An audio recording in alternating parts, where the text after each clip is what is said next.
Jadi tuh yang postingan kamu sama Vicky tuh boleh nggak diceritain? Terus aku kayak, jujur ya, aku takut sih.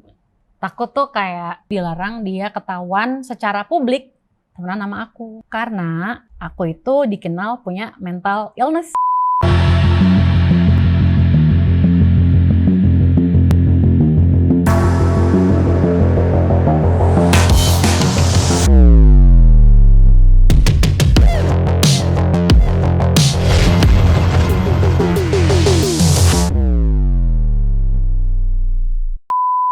Hai guys, welcome back to Ngobrol Asik. Sekarang aku kedatangan perempuan cantik yang selalu menyenangkan kalau ketemu sama dia. Ada Marshanda. Hai, emang selalu menyenangkan ketemu Menyenangkan. aku?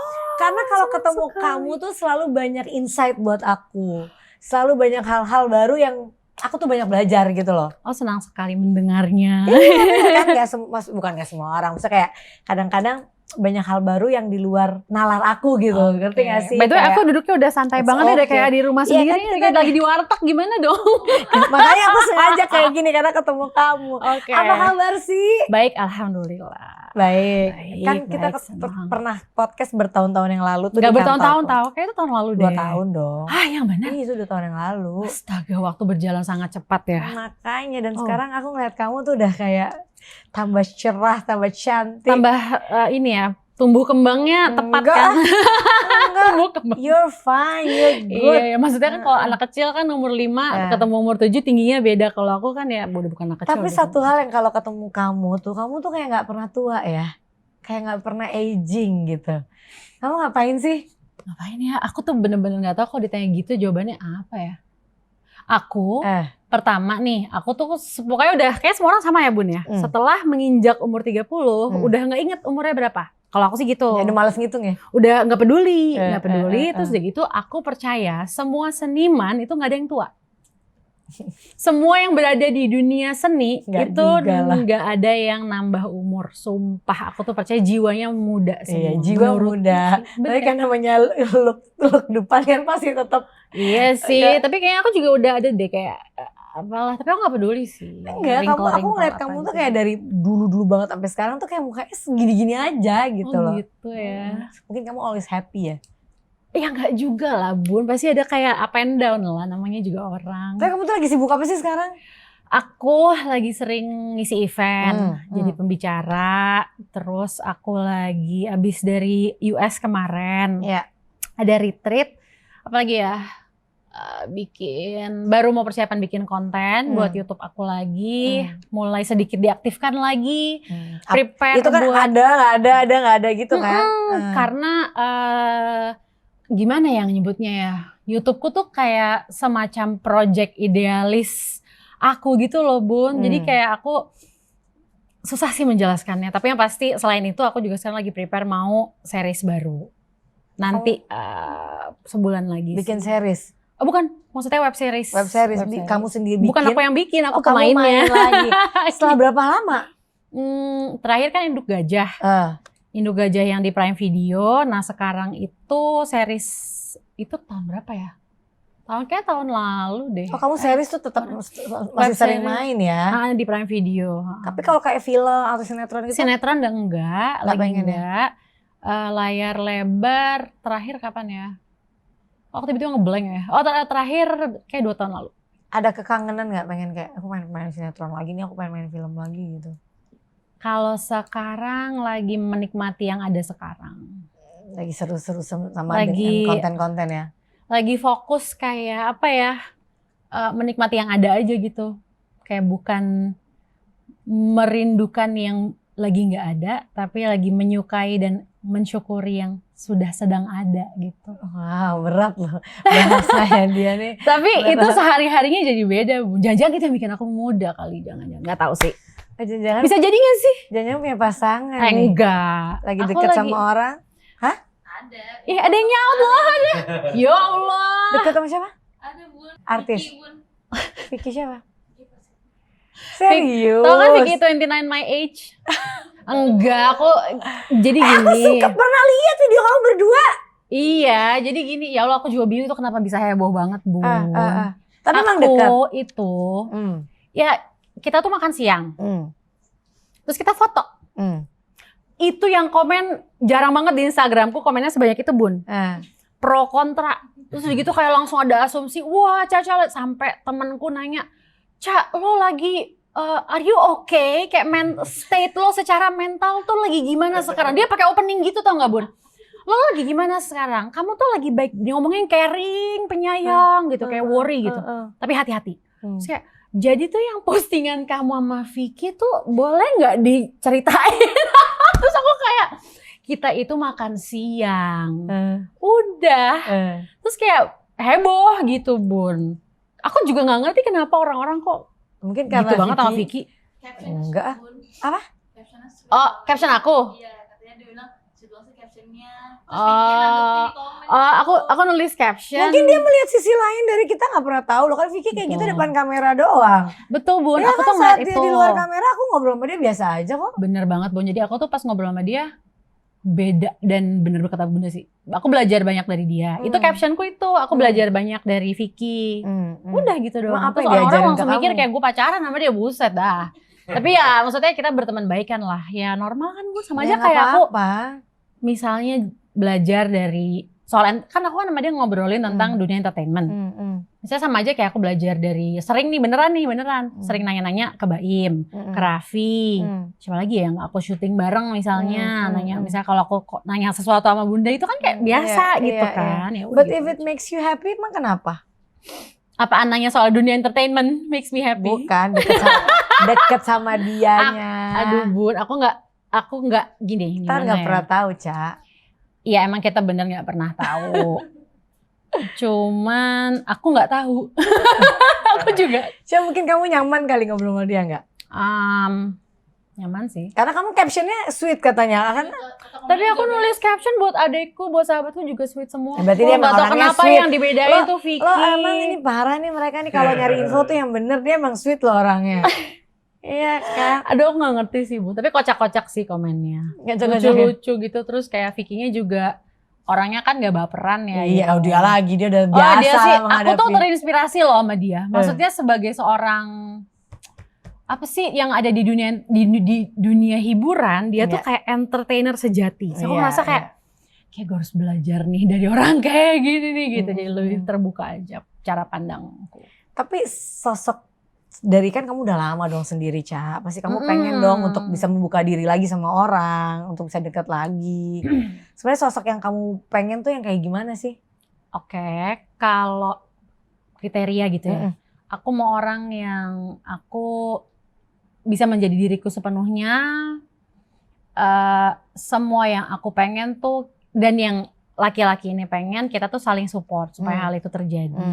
Terus kita tuh komunikasiin apapun, soal masa depan, soal apa yang kita mau capai, rencana-rencana kita supaya apakah tahu kita sevisi apa enggak. Terus jujur ya, aku takut sih. Takut tuh kayak ragu untuk memulai lagi, tapi ada kemauan. Cuman aku ada feeling kayaknya nih aku lagi di fase yang mencari diri, bukan mencari diri ya. Di fase yang mencari aku kan dari dulu jarang single Bun. Maksudnya setelah dari masa SMA, terus nikah, habis itu aku cerai, habis itu aku pasti setiap tahun tuh jomblonya tuh bentar gitu loh. Paling sebulan, 3 bulan. Cuma gak kedengeran aja sama siapa ya. Enggak, tapi beberapa tahun terakhir emang aku single. Oke. Lalu aku nih lagi belajar untuk mencari kenikmatan kesendirian. Dan itu awalnya tuh kayak aku bingung Bun. Kok gue kayak ada kan yang ngedeketin misalnya. Terus aku tuh kayak mau, tapi pas udah dijalanin gitu kayak enggak deh. Aku nggak tahu itu namanya lebih selektif kah, atau emang aku lagi nggak mood kah gitu untuk punya relationship. Aku nggak tahu sih jujur, aku benar-benar berserah apa namanya ya Allah. Kan yang ngedeketin kamu pasti banyak banget. Nggak sumpah ya ada lah. Ada. Tapi nggak banyak banget. Ya gitu. tapi kayak kamu susah untuk bisa apa? Aku nggak tahu Bu. Kayak apa takut sih? gagal? Ya? Apa gimana? Gini loh, kalau dulu tuh aku menyadari dulu Caca itu takut kesepian. Jadi kalau ada yang suka sama Caca, aku tuh tipe cewek yang karena mungkin berpisah sama sosok ayah dari kecil ya Bun, ini agak deep ya. Sama kita. Ya kan, jadi kayak ketika ada sosok laki-laki yang kayak wow ini figur seorang pria gitu, yang pelindung, protektor gitu, kan aku langsung kayak bisa ngerasain fiery, berbunga-bunga, berapi-api, menggebu-gebu gitu. Dulu aku selalu gitu. Nah terus kok sekarang aku kayak menyadari ya Bun ya, kok berubah. Tiap ada yang ngedeketin aku udah gak dapet lagi tuh kayak ada fiery, sparkly, apa kayak berbunga-bunga di hati, kupu-kupu. Itu tuh apakah Caca yang umur sekarang ini menjadi orang yang berbeda kah? Lebih dewasa. Gitu ya Bun? Apa sih Bun? Kenapa ya sih mungkin aku udah lama gak dideketin orang. Mana gue tahu Enggak, rasanya. iya. Waktu gue dulu sih gue sparkle gitu kan. Nah makanya aku penasaran Bun, apakah jangan-jangan aku gini sampai nanti ketemu lagi calon pasangan baru nih, jangan-jangan aku kayak gini aja udah ya udah. Berarti gitu. orangnya nggak bikin kamu greget. Oh gitu ya? Iya. Jadi masih bisa berarti masih ya Bun? bisa lah harusnya. Oh oke. Cuman mungkin kayak aku belum tahu deh. Apakah di pertama ketemu atau mungkin harus butuh waktu dulu kali ya? Tapi maksudnya kamu tuh lebih suka orang yang pasti kamu bisa jadi diri sendiri, yang kamu nyaman. Kamu kan orangnya pinter nih gitu orang kan. ribet kali ya? Enggak lah, maksudnya kan kalau ngomong sama kamu tuh orang harus, kalau kamu catch lihat, up gitu ya? Kalau orang ini ngerasa nggak nyambung sama kamu, pasti kamu langsung ilfeel gitu. Iya sih, dan aku udah bisa ngerasain gitu Bun, kayak misalnya kayak dari ke ngumpul bareng misalnya satu meja makan gitu. Oh yang ini gue nggak bisa nih jadi sahabat. Iya kan, bisa energinya gitu. nggak sefrekuensi gitu kan. Iya, kayaknya AM FM-nya beda gitu. Iya, kadang gitu kayak misalnya aku ketemu sama orang nih, aku udah sama umur 40 gini, udah ngerasa kayak kalau ketemu orang, kalau getarannya udah berbeda, ya tapi bisa hahaha sih. Yeah. Tapi untuk ngobrol yang lebih dalam, pilih-pilih kan Bun? Iya, kayak agak capek kan jadinya gitu. Kayak kalau kita nggak sefrekuensi, kita jadi capek, jadi effort gitu. Tapi kalau kita ngerasa nyaman, ya nggak kayak effortless aja. Oh terus sama di umur segini tuh Bun, aku menyadari aku lebih memprioritaskan kayak, kalau aku nyebutnya tuh baterai jiwaku gitu loh, baterai keikhlasanku. Jadi ibaratnya keikhlasan dan kesenangan gitu ya. Kan kalau kita ikhlas kita happy, berteman sama siapapun itu misalnya. Nah kalau misalnya dengan si A, B, C, D, E, F, G misalnya ini orang-orang nih. Kalau sama yang si D aku kok baterainya full terus ya, ngobrol lama sama dia, ya udah aku bersahabat sama dia.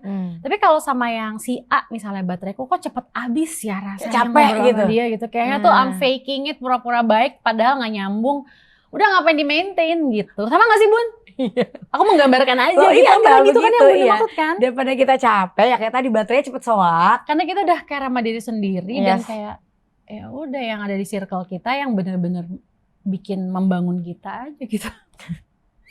Tapi aku pernah dengar berita yang kamu katanya nggak boleh main sama, atau apa sih beritanya, maksudnya tentang apa sih, kamu nggak boleh main atau kamu tuh nggak dibolehin main, atau itu gimana sih maksudnya beritanya? Nggak dibolehin main sama public figure lain. Public figure lain. Itu yang nggak bolehin orang itu atau siapanya? Manajemennya dia.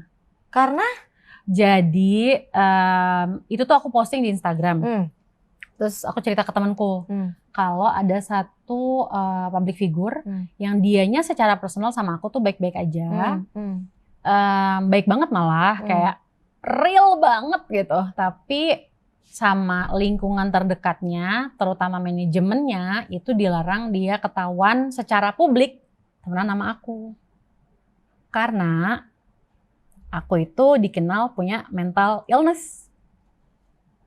Masa sih hari gini masih ada kayak gitu? Sumpah Bun, aku juga gak ngerti. Ada loh Bun orang kayak gitu. Aku juga kayak mikir, oh hari gini tuh masih ada orang kayak gitu, masih banyak ternyata Bun. Mbak Bunda jauh dari orang-orang semacam itu berarti. Atau gak tahu, atau gak ngerti gitu. Atau gak kayak bergaul sama orang-orang yang masih pemikirannya zaman dulu banget kan. Kan kalau zaman dulu kan ya isu mental kan tabu ya. Nah mungkin dia manajemennya tua-tua kali anggotanya.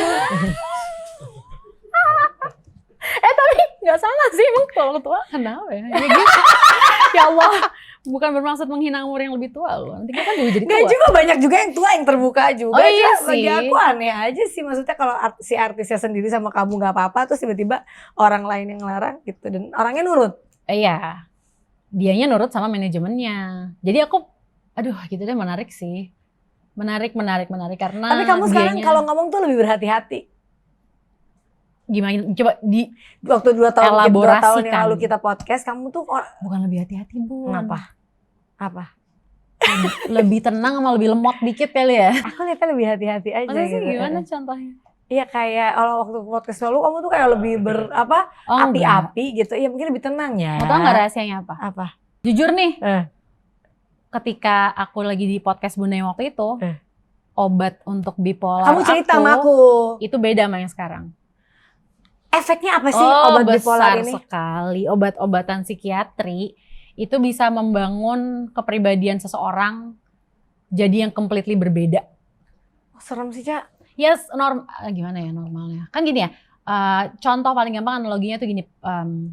Cocok-cocokan ya? Cocok-cocokan ya? Bukan? Oke, ekstrim. Ini ekstrim, contoh ekstrim, pecandu. Kan yang dikonsumsi sama pecandu itu kan drugs yang sebetulnya buat obat penenang buat orang yang punya mental issue kan. Yes. Tapi mereka minum tanpa resep dokter aja gitu. Tapi sama yang dikonsumsi. Nah, ketika mereka udah sober, udah rehab, udah nggak pakai lagi, mereka jadi pribadi yang berbeda nggak? Beda banget. Bunda pernah punya teman nggak sih yang kayak tadinya dia pemakai atau enggak? Tadinya dia nggak pemakai jadi pemakai. Beda banget sifatnya. Iya kan? Benar nggak? Iya. Nah, jadi nggak hanya ketika lagi mengkonsumsi dibandingkan sama pas udah nggak konsumsi. Masalah perbedaan dosis saja, Bun. Misalnya tahun lalu dosisku satu obat ini 15 mili, sekarang 5 mili doang. Oh, jadi itu kamu aja mengecil ya? Beda. Mengecil dosisnya? Berubah obatnya. Oh, berubah. Kamu berapa bulan sekali harus kontrol? Sebulan sekali. Oh my Jadi God. emang sebulan sekali harus kontrol. Karena kan hidup semua orang kan kayak berubah ya tiap bulan. Maksudnya pressure-nya yang bulan ini nih lagi ada di mana nih, lagi ada masalah atau lagi ringan atau faktor kehidupan kamu nih lagi membuat kamu stres atau kamu lagi stabil, lagi tenang. Jadi tergantung dengan keadaannya. Obat-obatan itu di-adjust.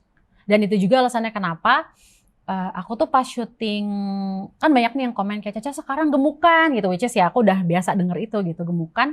Terus itu aku nggak pernah ngomongin di publik gitu, tapi sebenarnya karena obat yang aku minum sekarang tuh berubah dan aku nggak bisa ngurusin badan seperti orang yang tidak punya bipolar atau tidak mengkonsumsi obat-obatan itu nggak gampang gitu buat aku. Bener-bener gitu. aku tahu. Kayak gimana ya ngejawabnya, nggak usah dijawab deh gitu. Tapi maksudnya aku gini, kamu tuh harus selalu bergantung dengan obat? Nggak selalu. Jadi kalau misalnya aku udah bisa, jadi dites terus gitu loh, Bun. Misalnya dites nih, oke sekarang goalnya adalah untuk mengecilkan selalu ya, mengecilkan dosis kalau bisa sampai nggak minum obat. Iya dong. Tapi kalau dilihat nih udah 6 bulan, oh dia udah tanpa obat baik-baik aja, ya udah lanjut. Tapi kalau misalnya tiba-tiba one day, misalnya aku kayak mengalami musibah dalam hidup ya pasti kan ada stresor. Nah aku kan memang sudah ada riwayat bipolar. Nah bipolar itu kan memang secara ilmu sainsnya kan nggak bisa disembuhin, Bun. Itu tuh incurable, Bun, kayak penyakit diabetes. Nggak ada terapinya? Terapinya ada banyak. Dia cuman untuk memaintain supaya orangnya bisa berfungsi, bisa bekerja, bisa bersosialisasi, bisa masih hidup. Ya? Nggak repress. Tergantung orangnya mau repress apa mau merasakan. Itu beda lagi sih. Wow. Cuman intinya ya bipolar tuh nggak bisa sembuh tapi bisa dijaga supaya orangnya tetap berfungsi. Kan ada orang yang bipolar dia nggak treatment sampai ditinggalin sama keluarganya di panti jompo, dirumahkan atau bahkan dirumahkan tuh maksudnya kayak udah dilupain gitu loh, ditelantarkan. Aku kan juga ikut kayak semacam organisasi non profit yang ngurusin orang-orang dengan mental illness gitu, Bun. Jadi aku tahu banyak banget cerita-cerita yang kayak wow kacau banget cara menghandle-nya tuh nggak adil dengan HAM-nya si orang penderita isu mental itu gitu. Emang yang terparah bisa dilakukan sama orang yang gak diobatin tuh apa?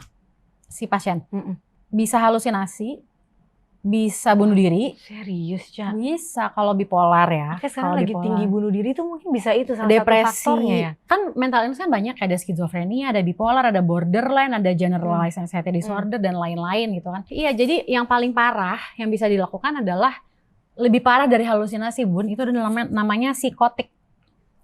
Jadi nih orangnya udah nggak bisa bedain. Oh saya lagi halusinasi, dia udah nggak tahu. Dia nggak tahu yang dia lihat nih ada orang figur depan dia ini tubuh, padahal itu nggak ada. Dia udah nggak bisa bedain halusinasi sama realita. Itu bisa sampai separah itu kalau treatmentnya salah atau nggak di treatment. Gitu. Jadi aku juga menjadi orang yang ya udah aku juga nggak anti medis, aku nggak anti obat, aku nggak istilahnya ya, mengnegatifkan kalau memang harus minum obat, ya aku kayak gini deh, kayak kalau misalnya aku punya penyakit darah apa tuh yang kental, kan harus minum obat pengencer darah. Kenapa kalau itu dianggap biasa aja? Kenapa kalau bipolar dianggapnya kayak oke gue minum obat biar gue kayak nggak jadi gila gitu. Ketawa. Tapi bener dong, kenapa ada pemikiran gitu kan, harusnya kan enggak, karena kan ini penyakit real juga gitu. Terus aku di Indonesia ini kan banyak kejadian-kejadian yang mungkin aja orang ini nggak tahu dia bipolar ya. Perlu nggak sih Indonesia ini ada yang namanya mental health center gitu? Duh, bener nggak sih?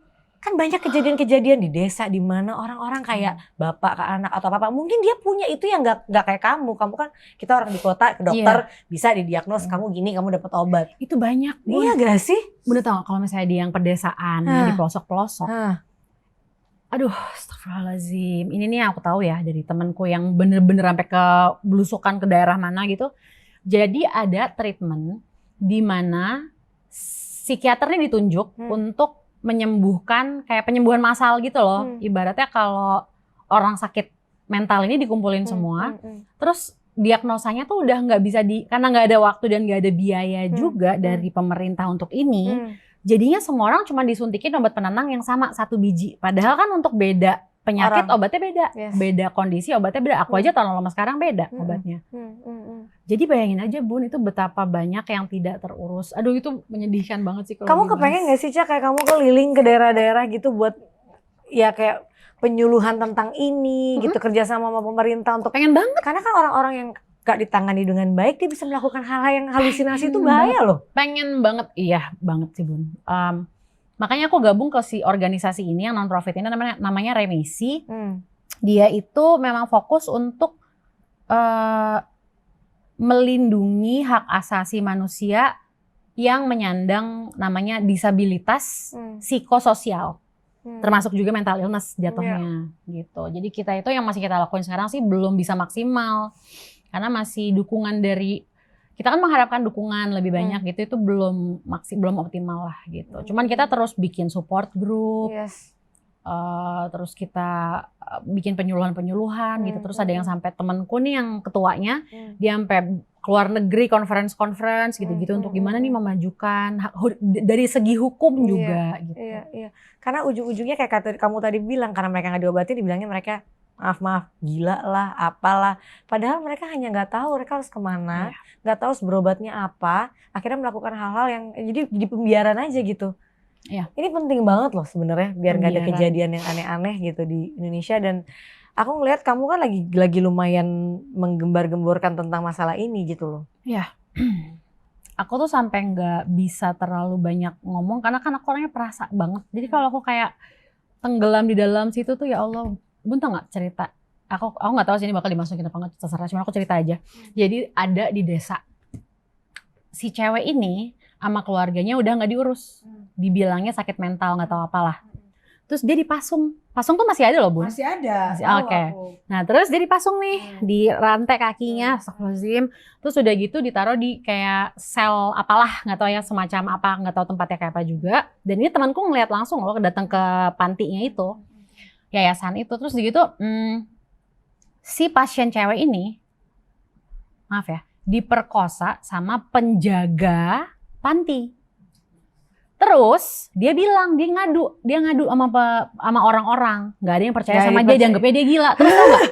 Sampai dia hamil besar, tetap aja orang masih nggak menolong dia. Bayangin dong Bun, dia hamil, ketika dia melahirkan nggak ada dokter, nggak di-provide assistance untuk melahirkan, dia ngelahirin sendiri Bun, udah kayak manusia purba. Jahat banget. Terus meninggal. Udah. Dan cerita itu udah berlalu. Kalau di mata ya orang-orang yang berwenang ya, maksudnya punya otoritas gitu. Ini tuh kisah nyata. Banyak Cak kayak gini. Nah, aku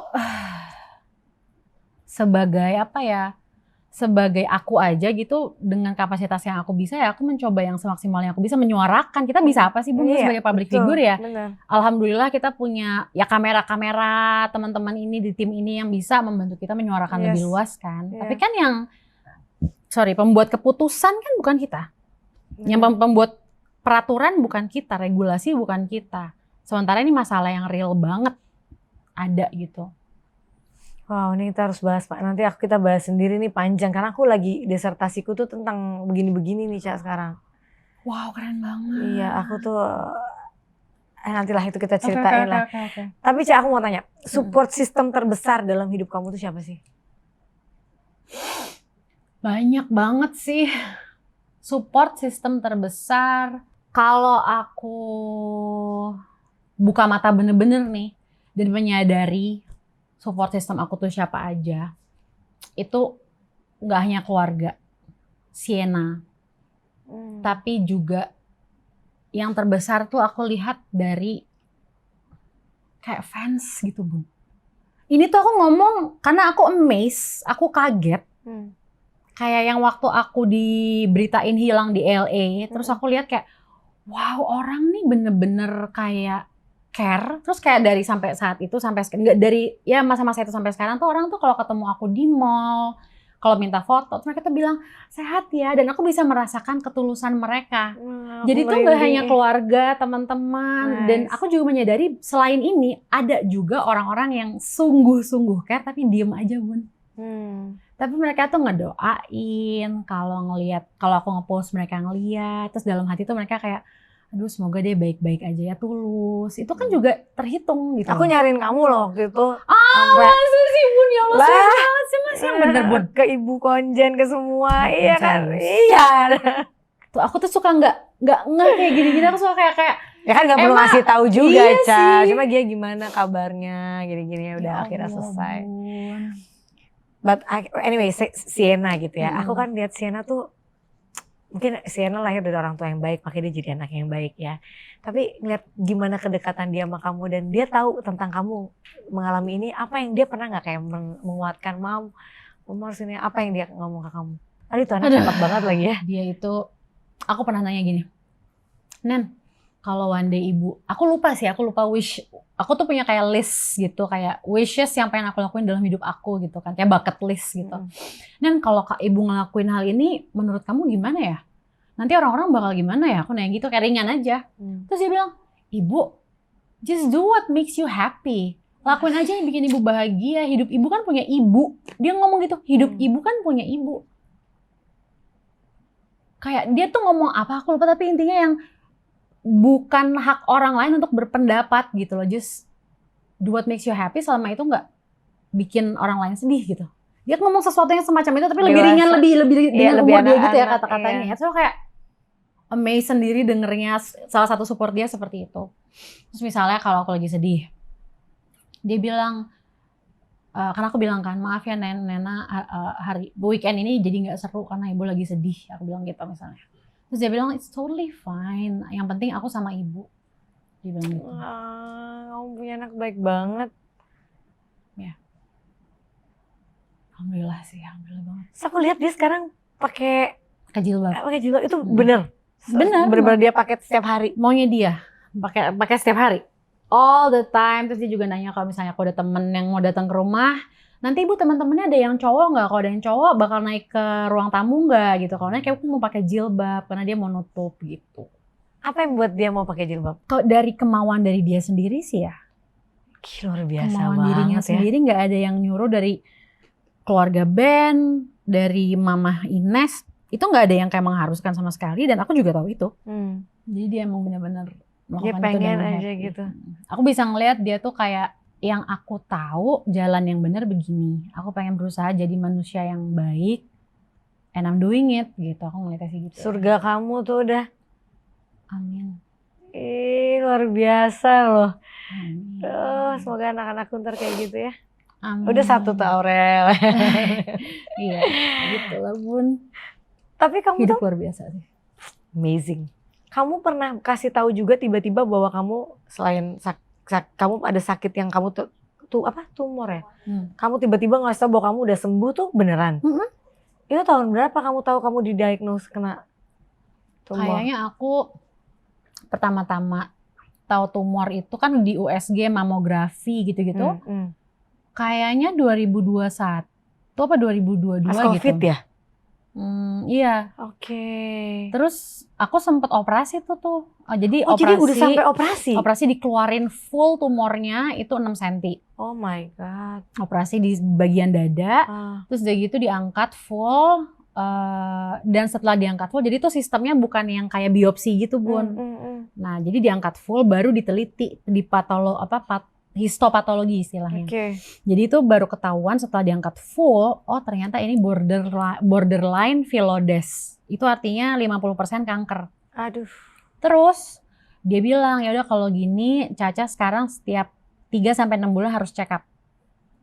Itu aku check up rutin. Nah, baru sekitar mungkin nggak nyampe setahun lalu ketahuan ada tumor baru di yang sebelah kiri. Gitu. Terus aku kan mencoba, ya namanya orang ya kayak pengen sehat, segala hal kan dicoba ya Bun ya, dari yang medis, apapun itu. Terus aku coba healing alternatif ke Bali.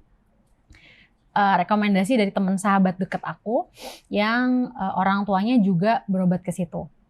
Pas aku ke sana, ini penyembuhan alternatif dan aku juga sering melakukan yang namanya earthing. Earthing itu kan salah satu terapi alternatif buat orang kanker Bun. Jadi kayak earthing tuh kita tuh kontak kulit, entah telapak kaki, entah badan, entah telapak tangan, langsung dengan pasir, batu, aspal, tanah, rumput. Kayak grounding ya? Yes, grounding exactly. Grounding sama kayak earthing.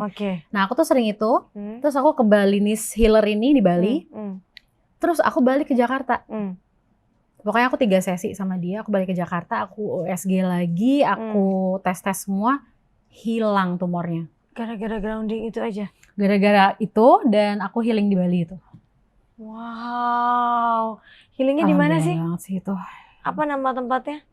Namanya di daerah Seseh, nanti aku kasih kontaknya ke Bunda. Jadi kamu sekarang didiagnose udah nggak ada lagi sama sekali? Nggak ada dan dibilang aku kalau mau cek ya setahun sekali udah cukup. Oke. Wah keren. Itu sampai dokternya amazed loh Bun, kayak tunggu saya USG, tunggu ya saya mastiin lagi ya ini. Sampai kayak gitu, terus tau gak yang lucu dokternya minta kontak si healernya.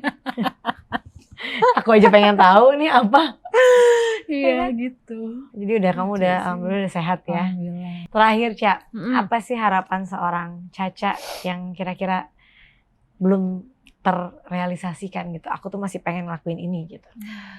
Harapan aku sekarang lagi banyak ini Bun, aku ngerasa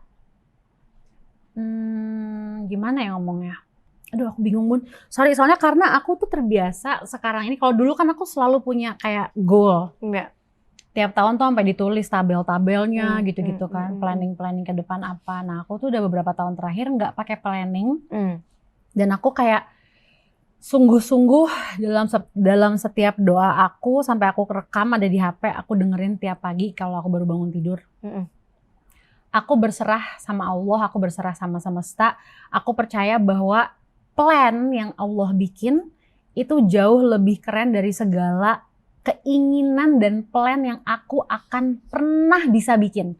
Kadang-kadang tuh aku ngerasa kayak kalau dulu, wow, plan gue keren banget ya. Wow, kalau gue mencapai ini tuh amazing banget loh. Gue tuh wow gitu. Tapi kadang-kadang kita nggak sadar plan-plan ini tuh justru membatasi. Karena kita udah stick di situ kan. Itu tuh kita nggak sadar melimit yang lebih besar untuk termanifestasi.